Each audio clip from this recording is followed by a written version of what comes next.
can you explain the protocols for canceling? What is their involvement from the Big Ten? Because when these things come out, they don't come from the conference. They come from one of the schools. And the second part is, should the league be thinking about, hey, Maryland, you got 8 guys out. All right, you're going to play with 77 or you're going to forfeit, because it seems like Ohio State is collateral damage this week. Yeah, I mean, the hardest thing is looking the team in the eye who's done everything you've asked them to do, and they can't play. And I mentioned that when Nebraska wasn't able to play, and somebody said, well, what happens when it happens to you? And that's when I said I feel awful, and I feel awful for this team. There's nothing we can do about it. I can tell you that when you're preparing for a team, there's really just not a lot of time in your day to be dealing with these kind of things. And so I leave that up to the conference and to Gene to have those conversations. President Johnson, I know they were all on the phone having all these types of conversations, all the questions you asked. To be honest with you right now, it's like it's all about football for me. So, we were involved in this stuff going into the season, and that was kind of an everyday thing. Now it's like, how do you get ready for Maryland and now Indiana? And so I'm kind of just leaving that up to them and letting them work with it, because there's just not enough hours in the day right now. But I hear what you're saying. I totally hear what you're saying, and I think you got a valid point. It feels unfair. All right, we'll go next to Austin Ward from Letterman Row. Austin. I agree with you, Clay. Ryan, when you talk about shifting gears now from Maryland to Indiana, how will you do that? Because this isn't like a normal off date, not the way you would normally do it. What will you plan to do over the next couple of days, and what are you already doing? Well, I think that what we have to do is keep our routine in a year and a season that's been nothing like we're used to. We need to keep our routine the best we can. And so what we'll do is we'll have a typical Thursday. We'll just, instead of work on Maryland, we're going to try to work on Indiana. We don't have the game plan ready to go, but at least we get a head start on that. We'll still do best Fridays in football, and then we'll have a good practice on Saturday, and try to keep it as much routine as possible. It's when you keep changing routine on coaches and players and staff members, it wears you down. It just does. It's a distraction. So we're going to try to do everything we can to not do that and keep our routine the same. All right, next up, Nathan Baird, Cleveland.com. Nathan.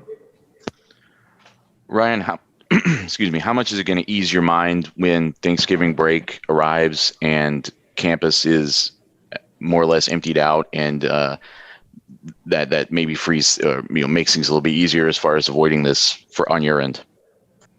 I mean, it'll be one less thing to worry about, but that doesn't necessarily mean anything. Really, at the end of the day, it takes one guy, and it can affect everybody. So while that will help, it's not the end of the road, but it certainly will help. All right, we'll go next to Dave Biddle, 247 Sports. Dave. Thanks, Mike. Hi, Ryan. Ryan, right now the Big Ten's rule, I know there's been some talk about this, maybe revisiting this, but the Big Ten's rule is you have to play at least 6 games to be eligible for the Big Ten championship game. Has there been any, talk lately about revisiting that rule, and just what is your opinion on that rule? Well, there hasn't been much conversation because this is kind of the first time it's come up, and I think as we get closer, maybe there'll be more conversation. I don't know. Again, these are the things that, like, right now, I don't even have time to really talk to Gene about much because there's nothing we can do about it at all. I think as we get closer, if we're not able to play X number of games, then I think at that point we need to maybe revisit it. And one of the things that I think we've done a decent job of is be flexible here. And we have to continually be flexible as things move along and just make the right decision, whatever that might be moving forward in any situation. The fact that we changed the policy for testing positive on game day, now we can get a PCR test that allows someone to play. That's the sign of good leadership. And I think, and I hope we'll continue to do that. Thank you. Yep. All right, we'll go next to Bill Rabinowitz, Columbus Dispatch. Bill. Yeah, Ryan, do you see any silver lining in this in terms of at least you get a few more days of preparing for Indiana? You don't have to worry about whatever issues could come from traveling. You're not getting anybody hurt on Saturday in a game. Are you trying to approach it that way at all?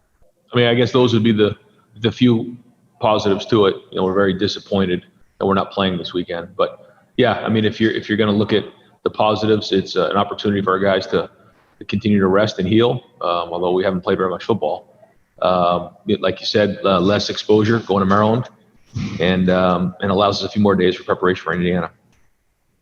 All right, we'll go next to Dan Hope from 11 Warriors. Dan. Hey, Ryan, are you worried at all that not having a game this weekend and your guys having this unexpected little extra free time, that they could let their guard down with everything they've been doing to try to protect themselves against the virus? Yes, I would be worried even if we were going to Maryland.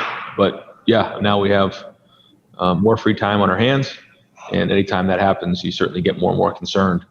So we hammered it home yesterday. If yesterday was you couldn't be any more of a reminder of where we're at in this whole thing. And this is the first time we've really been affected by it, by no fault of our own. But this is kind of the way it goes. And so, this is going to be difficult here moving forward, and just got to continually make sacrifices. And we've done that, but at any moment it can turn sideways. So we've got to stay on it. It's got to be really, really important, and really the number one thing we think about when we wake up in the morning.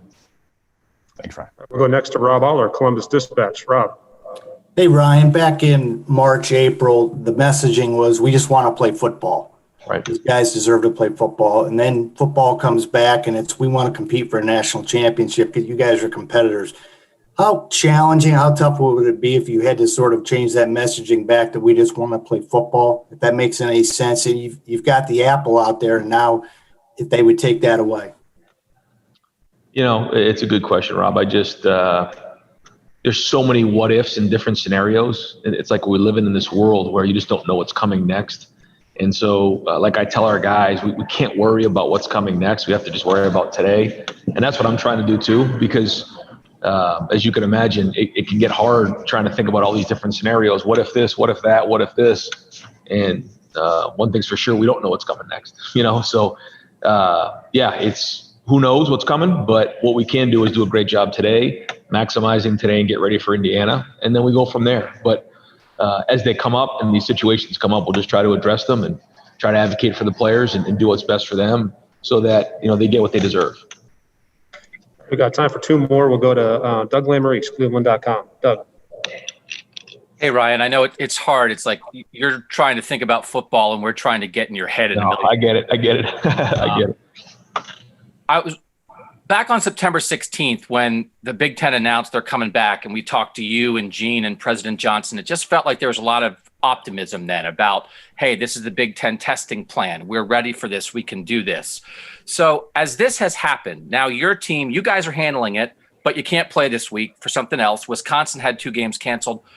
Like, are you surprised? Like back in September when you guys were coming back, did you think, yes, the Big Ten, we're going to get through without missing any games? Or did you really kind of think, you know what, the virus keeps changing, whatever, this is not unexpected to you? I'm just trying to figure out how surprised you are by what has happened to you guys this week. I'm surprised in that it happened so quickly. We're getting ready to go play or practice on a Wednesday, and it's like, we're not playing. It was like, how did that just happen? And I guess that's on me. I shouldn't be surprised of anything that happens now. But in terms of, we knew that it wasn't going to be easy. To have over a 7.5 positivity rate in your program, we thought was a pretty high number. And we also knew that there was going to be other factors at play. There was going to be state and local officials, public health presidents, team doctors that were going to weigh in these types of situations. So we know it's not perfect. And we understood that coming in. But doesn't make it any easier to go through this. I mean, it's hard. And so knowing that it's not going to be perfect, but trying to figure out a way to make it happen is where we're at. And so, yeah, disappointed, but certainly not going to let it get us down. We're just going to keep moving forward. Thanks, Ryan.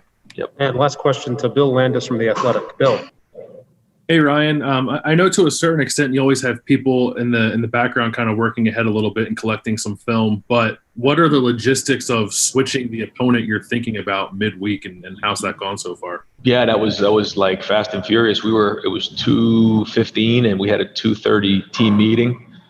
Found out that we weren't going to play Maryland. So we literally at that moment, I just told everybody we're done with Maryland.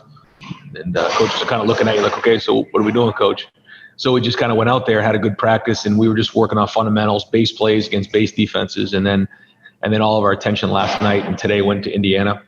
And we're not going to have the game plan ready to go by the end of the day today, but we're going to try to start implementing some of the ideas and introducing, the offense and defense to both sides of the ball, and just try to do a good job of getting ahead of these guys. Anything we do right now is a bonus anyway, which is great, but we also don't want to waste time. We want to make sure we're giving them good, accurate things.